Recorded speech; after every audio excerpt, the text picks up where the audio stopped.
Jusqu'à 9h, Good Morning Business. Il est 7h44. Vous savez qu'il y a plein d'inconnus qui pèsent sur la rentrée avec l'inflation, une inconnue supplémentaire. Le prix de la cantine va-t-il augmenter dans les entreprises?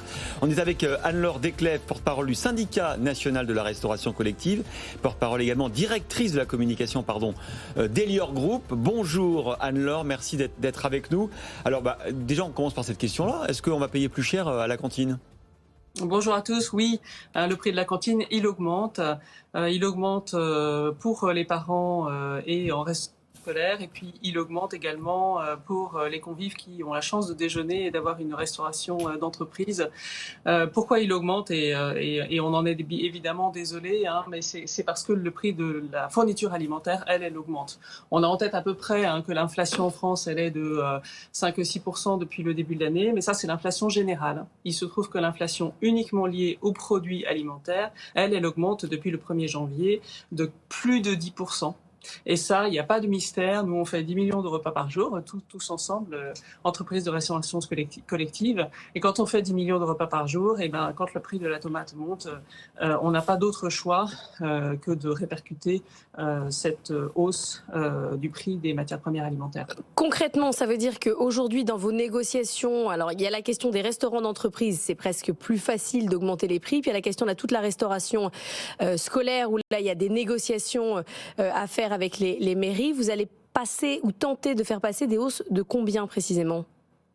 Alors, on a calculé que ce serait environ au moins 7% de hausse affichée pour l'ensemble de la profession. Alors, après ça, c'est assez variable, en fait, d'un établissement à un autre, d'une mairie à une autre, parce que tout le monde ne nous demande pas exactement la même chose. Certains nous demandent des diversités que d'autres ne nous demandent pas. Certains nous demandent des labels que d'autres ne nous demandent pas. Mais en gros, c'est 7%. C'est donc un petit peu moins que l'inflation alimentaire qui, encore une fois, est à 10%. Mais nos salaires ont également augmenté, puisque le SMIC a augmenté 3 fois depuis le début de l'année, et c'est très bien d'ailleurs, à juste titre.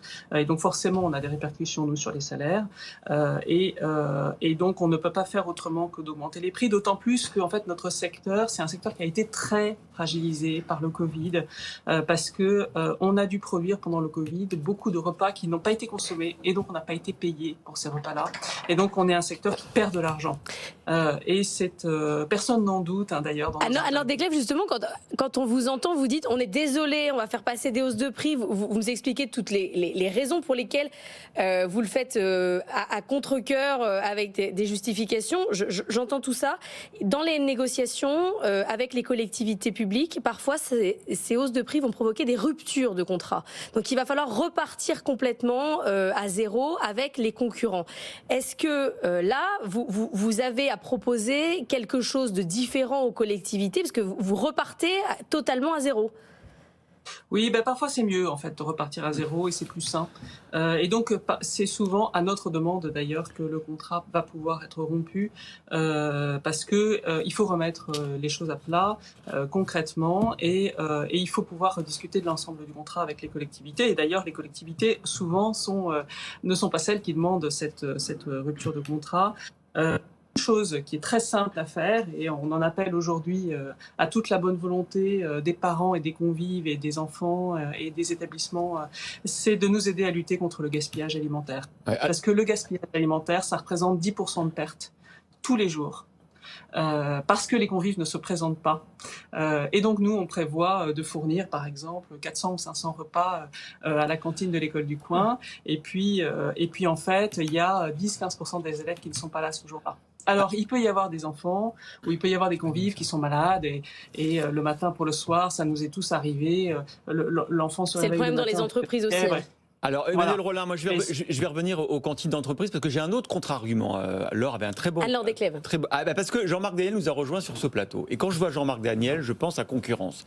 Et je me dis je me dis à Anne-Laure Desclèves que au fond, votre concurrent aujourd'hui, c'est Uber Eats et Deliveroo.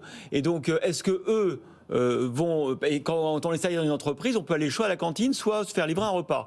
Il n'est pas sûr que eux pratiquent les mêmes hausses de prix, et donc vous allez vous trouver finalement avec encore moins de clients à la cantine d'entreprise.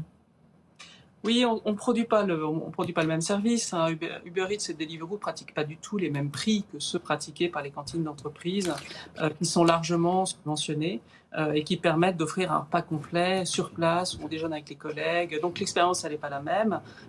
Et puis Uber Eats et Deliveroo, on le sait, perdent de l'argent massivement sur la livraison, et on sait bien qu'ils sont financés par des gens qui voient aujourd'hui le bout du modèle, hein. Donc est-ce qu'ils existeront toujours dans 5 ans, dans 10 ans, dans les conditions dans lesquelles, les conditions financières qu'ils offrent aujourd'hui à leurs clients? On n'en est pas sûr. Bon, alors, il y a Jean-Marc qui veut réagir, il est sur le plateau. Oui, non, je dirais deux choses. La première chose, je pense qu'effectivement, la concurrence, c'est le meilleur moyen de lutter contre l'inflation.